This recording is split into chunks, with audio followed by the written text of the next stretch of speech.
Что такое диафрагма простым языком? Разберем на примере человеческого глаза. Вы обращали внимание, что когда у нас много света, солнце, наши зрачки, они сужаются. Когда темно, они расширяются. То есть таким образом регулируется количество света, которое поступает внутрь, туда, в глазное яблоко.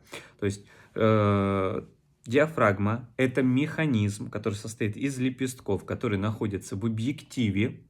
И с помощью диафрагмы мы регулируем как раз-таки, скажем так, диаметр отверстия, через которое проходит свет. Таким образом, мы регулируем количество света, которое проходит через объектив и попадает на светочувствительный материал, то есть матрицу.